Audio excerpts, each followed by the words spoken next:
Thank you, Mr. Chairman. And I also want to say thank you, Mr. Chairman.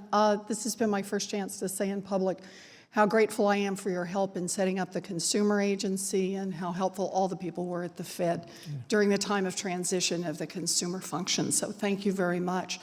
I'd like to go to the question about too big to fail, that we haven't gotten rid of it yet.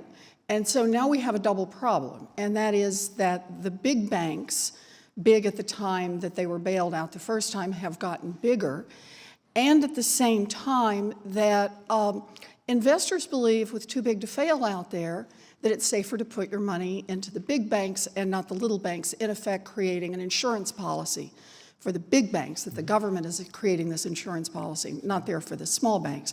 And now some economists, including an economist at the IMF, has started to document exactly how much that subsidy is worth. Last week, Bloomberg did the math on it and came up with the number $83 billion that the big banks get in what is essentially a free insurance policy. They borrow cheaper than the small banks do. So I understand that we're all trying to get to the end of too big to fail. But my question, Mr. Chairman, is, until we do, should those biggest financial institutions be repaying the American taxpayer that $83 billion subsidy that they're getting? Well, the subsidy is coming because of market expectations that the government would bail out these firms if they failed. Those expectations are incorrect.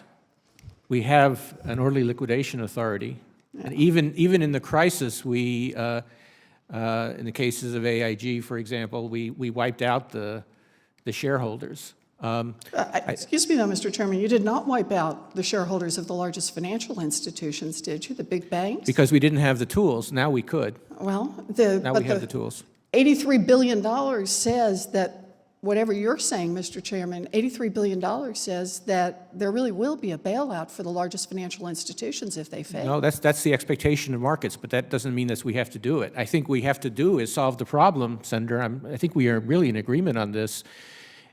Too big to fail is not absolute. There are spreads. Their credit default swaps say there is some probability of failure. Moody's and others have downgraded these firms. They've taken down some of their government support ratings, as you know. But we have a lot more to do, I agree. And I think that's a good debate to have. But we're in complete agreement that we need to stop too big to fail. But I don't understand. It is working like an insurance policy. Ordinary folks pay for homeowners insurance. Ordinary folks pay for car insurance. And these big financial institutions are getting cheaper borrowing to the tune of $83 billion in a single year, simply because people believe that the government would step in and bail them out. And I'm just saying, if they're getting it, why shouldn't they pay for it? I think we should get rid of it. Well, all right, then I'll ask the other question. You were here in July, and you said that you commended Dodd-Frank for providing a blueprint to get rid of too big to fail. We've now understood this problem for nearly 5 years. So when are we going to get rid of too big to fail? Well, some of the, as we've been discussing, some of these rules take time to develop. The Orderly Liquidation Authority, I think we made a lot of progress on that. We've got the living wills. I think we're moving in the right direction. If additional steps are needed, then Congress obviously can discuss those, but we do have a plan, and I think it's moving in the right direction. Any idea about when we're going to arrive in the right direction?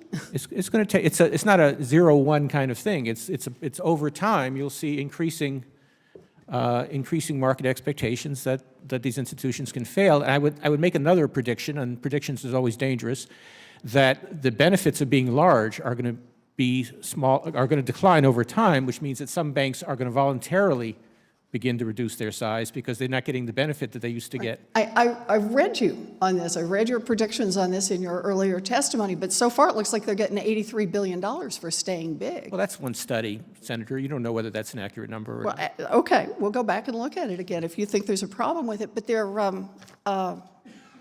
does it worry you? Of course. I think this is very important, and I think we need to, and we're putting a lot of effort into this. It's a problem that we've had for a very long time, and I don't think we can solve it immediately, but I assure you that as somebody who spent a lot of late nights trying to deal with these problems in the crisis, I would very much like to have the confidence that we could close down a large institution without causing damage to the rest of the economy. Fair enough. I know we're both trying to go in the same direction. I'm just pointing out that in all that space in between, what's happening is the big banks are getting a terrific break, and the little banks are just getting smashed on this. They're not getting that kind of break. And that has long-term impact for all of the financial system. I agree with you 100%. Thank you.